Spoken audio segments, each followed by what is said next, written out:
মাছের মৈঠা করব। তো কাটা ছাড়িয়ে রেখেছি, এই যে আদা রসুন পেস্ট দিয়েছি, আর এই যে আলুটাকে পেস্ট করে রেখেছি, আর আটা দিয়ে মানে মৈঠা মতন করতে হবে। আর এই যে পেঁয়াজ বাটা দেবো, একটু একটু করে সব কিছু দিতে থাকে। আদা রসুন পেস্ট দিয়ে দিয়েছি, তো কিছুটা এর মধ্যে গ্রেট দেব, আর আলু দিয়ে একসঙ্গে আলুটাকে চটকে রেখেছি। তো এই যে কাটা দেখো, খুব ছোট ছোট কাটা। তো এই ফাঁকে আবার ইয়েগুলো মশলাগুলো দিয়ে দেবো, হলুদ গুঁড়ো, লঙ্কার গুঁড়ো, জিরের গুঁড়ো দিয়ে একসঙ্গে মাখবো। পুরো পেস্ট করে নিয়েছি, একদম হাতে মেখে নিয়েছি সিদ্ধ করে। আর এই যে এখানে লঙ্কার গুঁড়ো, জিরের গুঁড়ো, ধনের গুঁড়ো সব দিয়ে মাছটাকে একসঙ্গে মেখে নেব,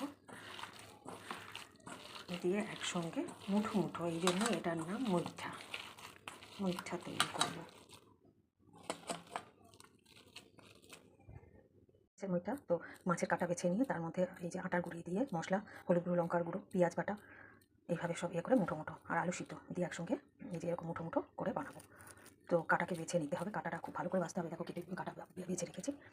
তো একসঙ্গে ওগুলোকে একদম পুরো মেখে নিতে হবে, নিয়ে মৈঠা এরকমভাবে মৈঠা তারপরে ভেজে নিতে হবে। তো মাছটাকে আমি কাটা বাছার আগে একটু বয়েল করে নিয়েছিলাম, তাহলে বাছতে সুবিধা হয়। গাদার মাছগুলো যেগুলো থাকে নাহলে বাছাই যায় না। এই যেরকম করে সবকটা করে নেবো। গ্রেভিটা তৈরি করে নেবো।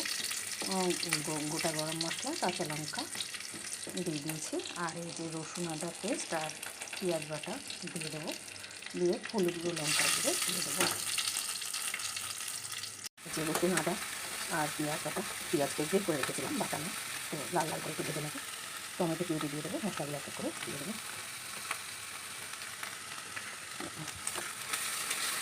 এটা নেড়ে নেবো, দিয়ে মশলাগুলো একটু একটু করে দিয়ে দেবো। তো আমি অলরেডি বড়ার সময় মশলা দিয়েছি, তো এখানে আর বেশি রকম মশলা দেবো না, অল্প অল্প করে মশলাটা দিয়ে তৈরি করে নেবো। জিরে গুঁড়ো, হলুদ গুঁড়ো, লঙ্কার গুঁড়ো দিয়ে করে নেবো। এগুলোকে একবার বয়েল করে রেখেছি পাকিয়ে, তারপরে এবার ফ্রাই করব। গ্রেভি দিয়ে তৈরি হচ্ছে পেঁয়াজ, গ্রেট করা রসুন, আদা সব, জিরে গুঁড়ো, লঙ্কার গুঁড়ো, ধনে গুঁড়ো সব দিয়ে তৈরি হচ্ছে। আর এই যে ফ্রাই করে নিয়েছি, লাল লাল করে ফ্রাই করতে হবে। যে বয়েল করেছিলাম সেই জলটাও এর মধ্যেই মশলা কষানোর সময় দিয়ে দেবো, তাহলে সেটাও নষ্ট হবে না, কিছুই ফেলা যাবে না। এই মাছ খুব দামি মাছ এবং খুব টেস্টি হয়, কিন্তু এইভাবে রান্না করলে তার দিক দিয়ে। লাস্টে ধনে পাতা, গরম মশলার গুঁড়ো আর কাঁচা লঙ্কা দিয়ে দিয়েছিলাম মাছে। তো এই যে এইভাবে খুব নরম নরম হয়, সেই জন্য খুব আস্তে আস্তে করে তুলতে হবে, কেন মাছের তো মাছটা খুব নরম, এর খুব ভালো লাগে খেতে।